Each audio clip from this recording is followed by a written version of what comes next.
Quand on lit La Voie du progrès et qu'on se rend compte de l'importance de la technologie afin de progresser pour atteindre une civilisation supérieure, dans le but de connaître mieux les mystères de notre univers et de se rapprocher le plus possible du Créateur, on peut penser que le but de cette société est d'être ultra technologique et que l'on soit, même dans notre quotidien, assisté par des robots, des appareils, des outils, de l'électronique qui en fait va remplacer les fonctions de base de l'être humain et qu'on va devenir des sortes d'hommes mi-humains, mi-robots en fait, des humanoïdes, des hommes bioniques, puisque après tout la technologie ça veut dire les robots, ça veut dire tout ça, ça veut dire le transhumanisme, et donc c'est la direction vers laquelle on se dirige, l'homme-robot.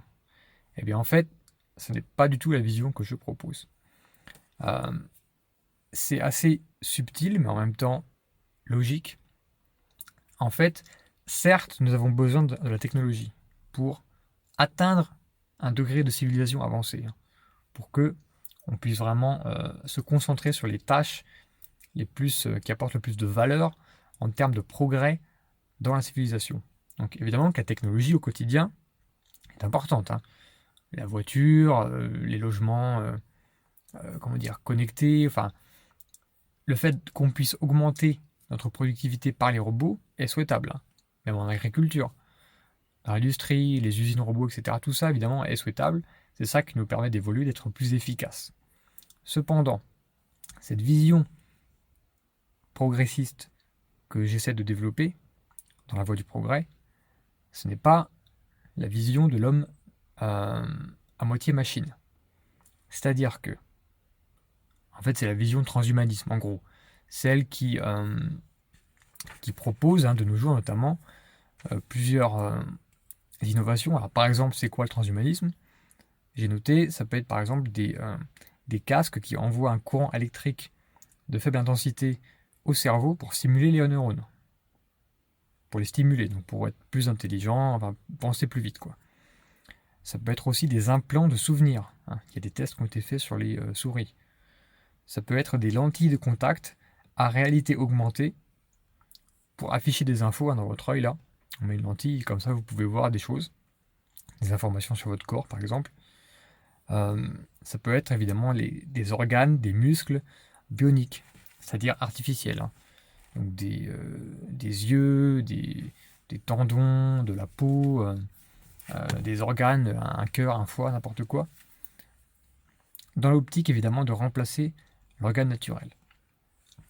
Alors, ce mouvement, on va dire transhumaniste, qui en fait émerge de manière naturelle avec la technologie, c'est-à-dire que quand on découvre des technologies, naturellement on est tenté de faire remplacer des fonctions du corps humain par ces machines, parce que c'est aussi plus efficace.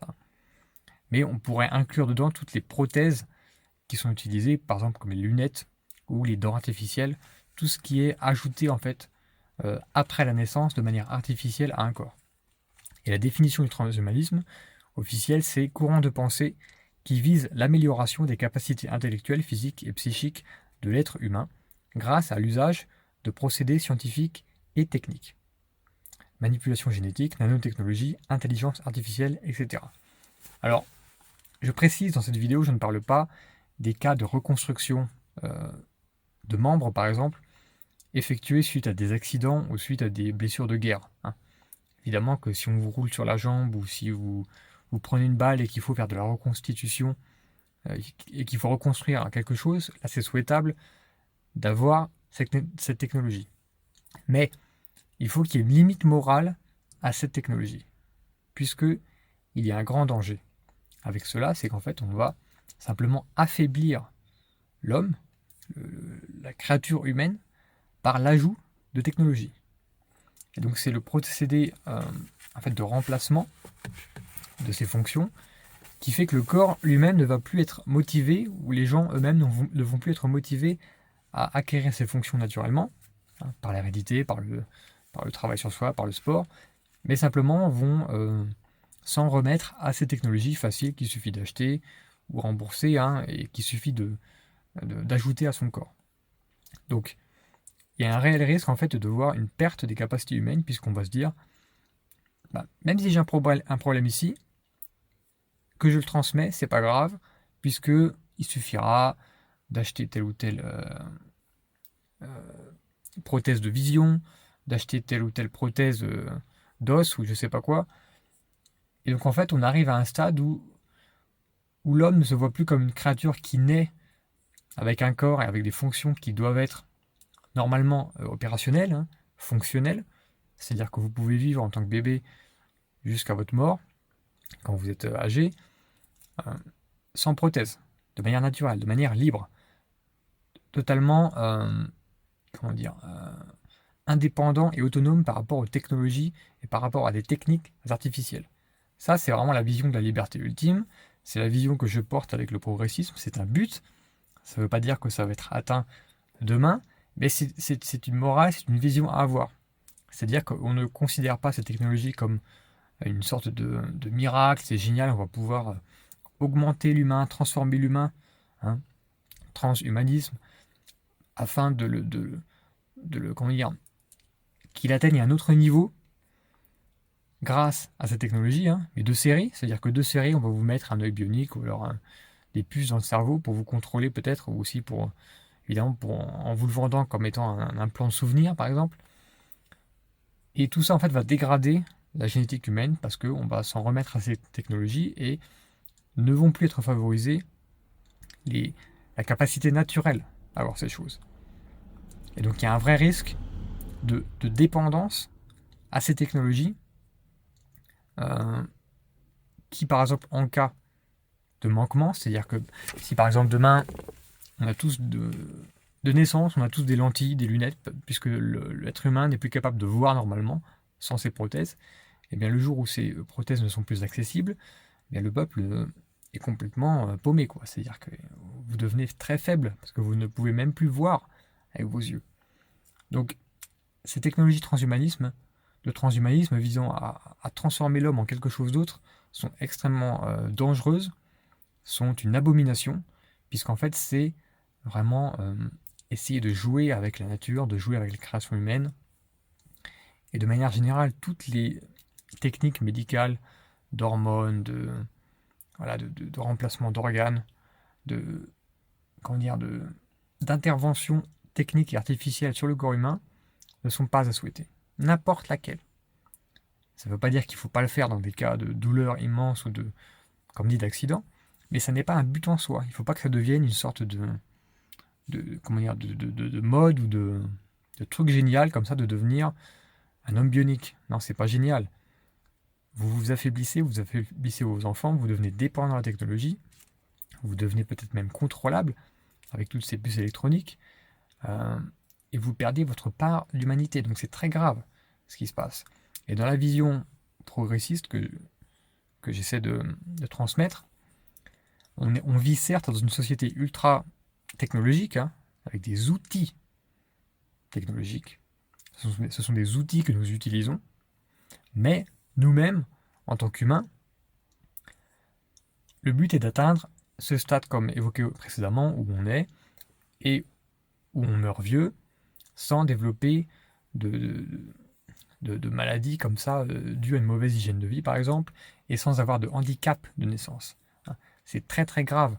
Tout ce qui favorise le fait d'avoir un handicap de naissance est très grave parce que les gens qui naissent avec ça vont souffrir toute leur vie.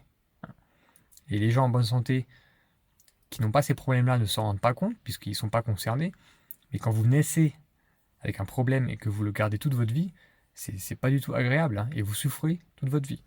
Donc il faut éviter ça, il faut éviter de jouer avec la technologie en se disant même si la personne a ça, c'est pas grave puisque on a la solution, hein, cet industriel a développé une technique pour remplacer votre problème d'insuline, d'œil, il a fait une oreille artificielle, enfin toutes ces choses, voilà. Alors évidemment, il ne s'agit pas de rejeter tout accessoire. Le but c'est pas d'être tout nu dehors en hiver.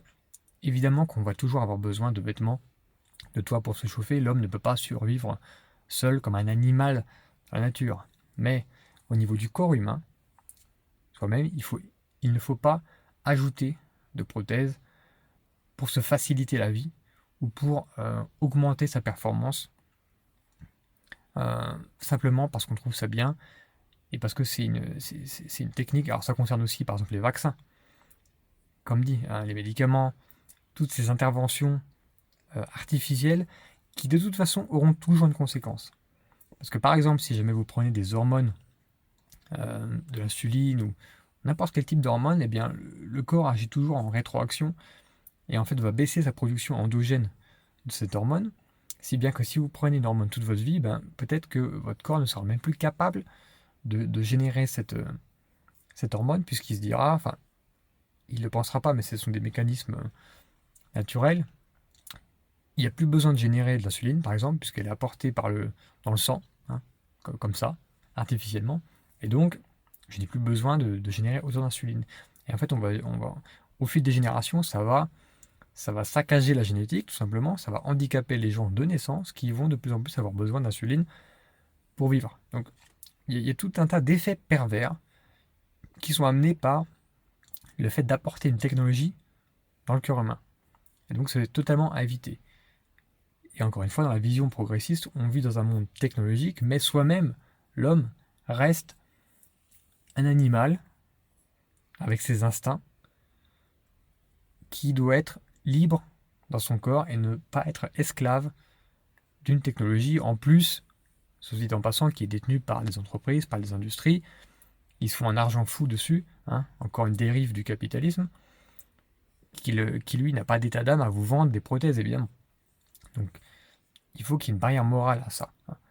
Il faut que l'humain puisse jouir de ses moyens de locomotion, de ses moyens de penser, de ses moyens de vivre, hein, quoi, de manger, de se reproduire, de faire du sport, d'avoir du plaisir aussi avec son corps, hein, de manière morale, sans avoir recours à des choses qu'on vous injecte, qu'on met dans votre corps, et des choses qui modifient en fait le fonctionnement normal de votre corps. Voilà, c'est ça le but, hein, et la vision que je porte. Et malheureusement, à notre époque, on est un peu pris en tenaille entre deux paradigmes philosophiques qui sont d'un côté le créationnisme divin, c'est-à-dire que l'homme aurait été créé par Dieu ex nihilo, hein, de manière artificielle quasiment. Et donc ça suppose que comme l'homme est une création divine, eh bien son corps quelque part est quasiment parfait de naissance, hein, c'est-à-dire qu'on n'a pas beaucoup d'impact dessus, on n'a pas beaucoup de choses à changer. Et donc on part du principe que notre corps se porte bien de naissance, puisqu'on est une création divine. Hein. Sinon, si on était tous handicapés de naissance, on ne se dirait pas on est une création divine. Hein. Donc ça nous déresponsabilise, hein, sur notre hygiène de vie, par exemple. Donc ça, c'est malheureusement, enfin, c'est mon opinion, c'est une mauvaise vision.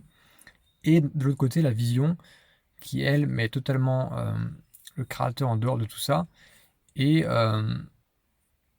c'est la vision un peu de jouissance, hein, immédiate, sans avoir aucune considération sur l'intérêt des futures générations. Hein. Donc là, ça va être la vision turbo-capitaliste, hein, où on va se dire c'est génial, on va pouvoir augmenter nos capacités simplement en ayant un implant dans le cerveau. Vous voyez, il n'y a pas malheureusement de morale actuellement qui vraiment cadre ce transhumanisme.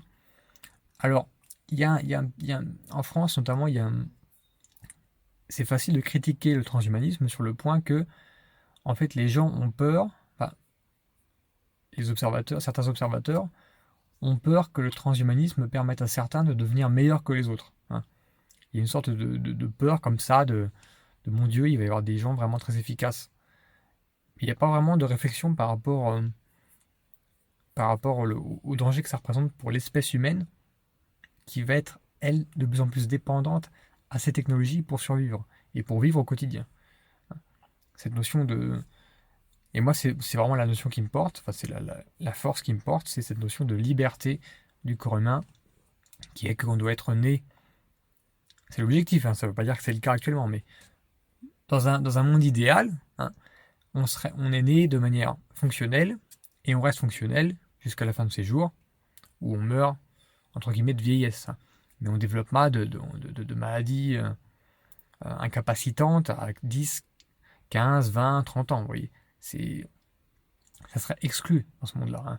Et si possible, grâce à une hygiène de vie, grâce à un hygiénisme des corps, qui fait que la nature peut se reproduire, la génétique peut se reproduire de manière optimale, hein.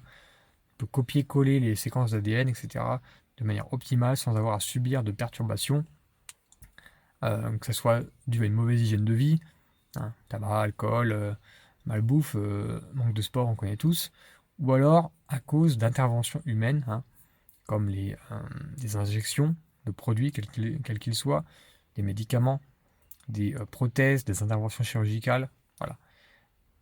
Je pense que tout le monde sera d'accord pour dire que c'est mieux de pouvoir jouir d'un corps de la meilleure manière possible, d'un corps fonctionnel qui nous permet de réaliser nos buts de notre vie sans avoir recours, sans être esclave de la technologie.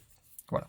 Un monde technologique est possible, un monde avancé, une civilisation est possible, civilisation évoluée, tout en ayant des citoyens, des gens, des individus qui soient purement humains, avec leurs instincts, avec leurs émotions, avec leurs défauts, leurs qualités, leurs envies, leurs émotions et leurs pulsions, quoi. Et sans que ceci soit entravé par une main, un collier technologique, hein, qui vraiment transforme l'homme, hein, d'ailleurs c'est le but, transformer l'homme dans quelque chose d'autre qu'il n'est pas. Voilà, merci de m'avoir écouté. Si vous avez des commentaires par rapport à ça, n'hésitez pas à les écrire en dessous. Et quant à moi, je vous dis à bientôt. Ciao.